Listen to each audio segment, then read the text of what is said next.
What's going on, people? Myke C-Town here, the episode of Records and Ramblings. Before we get into the records, let's do a little rambling. So, I went and saw Metallica recently, the other day in Atlanta. My good buddy Adam hit me up because he had an extra ticket, so I tagged along with him and his wife to go see him. Also saw some old friends that I haven't seen in a really long time, but it was a great show.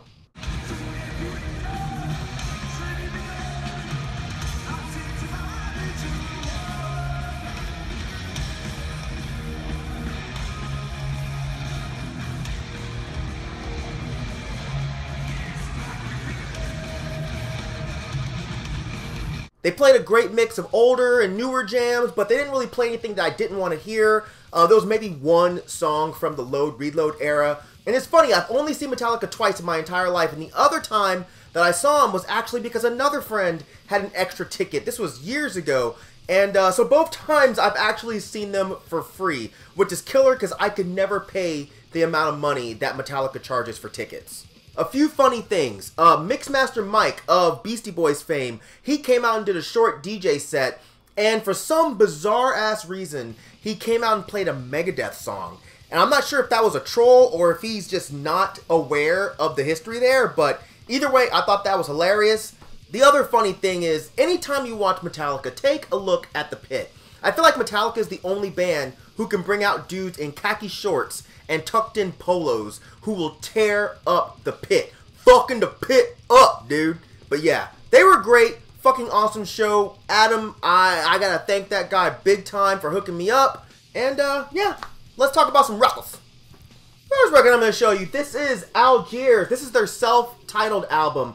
And if you're not familiar with Algiers, which hopefully you are, these guys are based out of Atlanta. They're a great band, and what's so great about them is it's really hard to categorize their music. There's elements of post-punk, there's elements of soul, even some electronica moments, but they're all around a fantastic band. The music itself is rad with these like jangly guitars and these sometimes new wavy drums and these incredible soulful vocals, man. The guy reminds me of the singer of the Deers at times. But yeah, and they have a new record, by the way, which came out, I don't know, about a month or so ago. And I have no doubts that that album will be one of my best of the year because it's absolutely incredible. I can't remember if this was on my best of 2015 or not. If it wasn't, I'm a fuck up because it should have been. But yeah, Algiers, self-titled. Next record I'm going to show you, this is Inquisition with Bloodshed across the Empyrean altar beyond the celestial Zenith. I guess I haven't shown this yet. I should have by now, but this was one of the best releases of last year. I love everything that these guys have done so far, and this is no exception. Still riff-heavy black metal that's just really aggressive and nasty sounding. Printed inserts here. That picture is fucking rad. Yeah. And it's on a nice red smoky vinyl. This was limited to 1,000 copies, so I'm really stoked to have this. And as crazy as it sounds, if you haven't heard this album and you're kind of lukewarm on Inquisition, I feel like you should give this one a shot. It's a lot more varied than their other albums, if you could imagine that. The songs don't all sound like one big long blast beat. You know, but yeah, it's really good, and they're actually touring with Uada and Arismenda this year, and it's coming to Atlanta. So I am beyond stoked for that. And speaking of Uada, let me go ahead and show you this. This is Uada's Devoid of Light. I'm really glad to have this because this went through some trouble to get here. The first copy I got was just wrecked. The whole top seam was split. What else was wrong with it? I think it was the top seam and the side seam was totally split. And I had to like email the place I ordered it and ask them to send another copy, and this time to take the vinyl outside the jacket. So I got this one fine, and I'm stoked because this is one of my favorite albums of 2016. Great black metal with a little bit of that black and roll kind of element added to it. I feel like if you picture Storm of the Light's Bane era Dissection, if you mix that with Migwa, then I feel like you have Uada. It's on gray vinyl. I don't know what this is limited to. Printed inner sleeve. And it comes with a poster that I just don't feel like, well, fuck it. I already, yeah.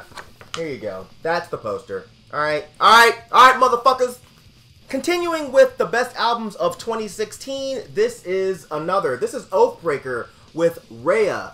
Yeah, when I listen to this album, I feel like this is how to do Screamo in 2016, 2017 the right way. It definitely has a post-black metal feel to it, similar to the poster boys for Hipster Hate, Death Heaven, but I actually like these guys more than Death Heaven. They're far more interesting in their approach to music.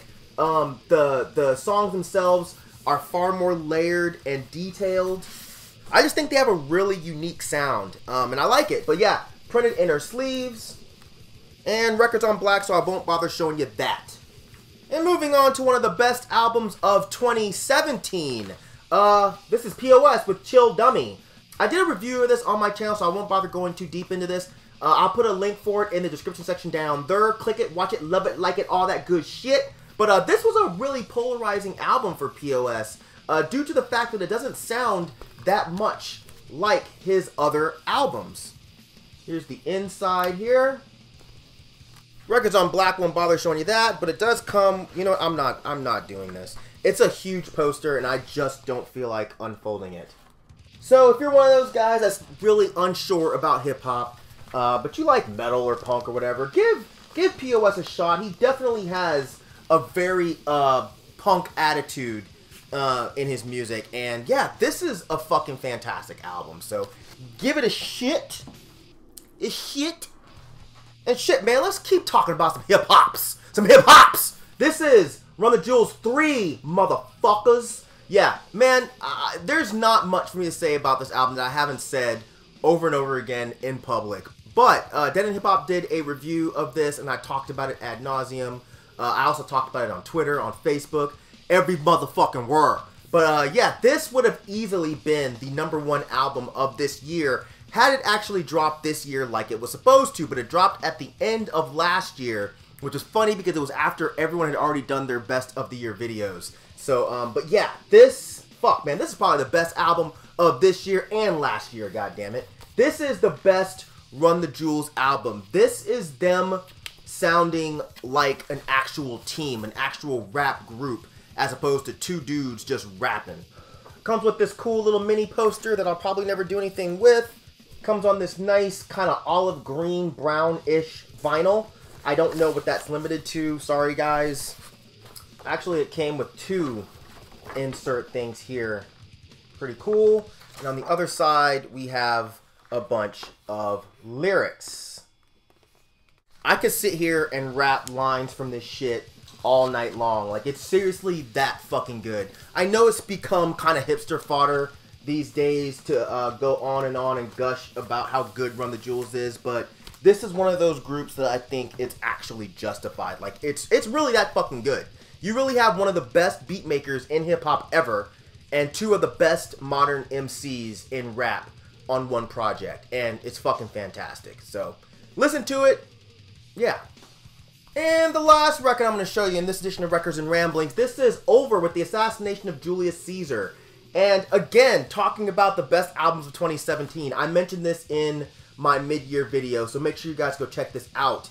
And the coolest thing about this is Ulver, who's one of my all-time favorite bands. They actually shared my video on Facebook, and you guys have no idea how hard I was freaking out about this. Like, this has been one of my favorite bands since I heard them back in the late 90s, I want to say, and I've loved every single thing they've done, from their black metal stuff, the folk stuff, the electronica stuff, the more krautrock stuff. I think it's all brilliant. So the fact that they even know who the fuck I am totally blows my mind. Abker, the black metal band that I mentioned in my mid-year video, they also shared my video, so shout out to those guys. If you haven't listened to them, check them out too. But this particular record, I think, is amazing. It's a great mix of what Ulver was doing on Perdition City, mixed with some, like, can-style krautrock. And the layout of this thing is just great. Records on black, won't bother showing you that, but it comes with this fucking huge book. Wait, did I show this already? I don't think I have. If I have, I apologize. I'm showing it to you again. Really, really, really fucking cool, man. I love this thing. If you've not heard this album, please give it a shot. Don't listen to the people that are like, Ulver was only good when they were a black metal band. Fuck them. But they'll listen to shit that sounds just the fuck like Ulver. Don't listen to those guys. Listen to me. Listen to your boy Myke Z-Town. I would never steer you wrong. Check this album out. But yeah, it's really cool when artists show their appreciation for the shit that you do, man. It just blows my mind. So anyways, that's it for this edition of Records and Ramblings. Hopefully you guys enjoyed it. As usual, thank you for living, thank you for loving, thank you for being you. Please don't die, and I'll see you guys next time. Alright? Peace, bitches. As the thunder rolls and the lightning strikes. Kidding, I fucking hate Garth Brooks.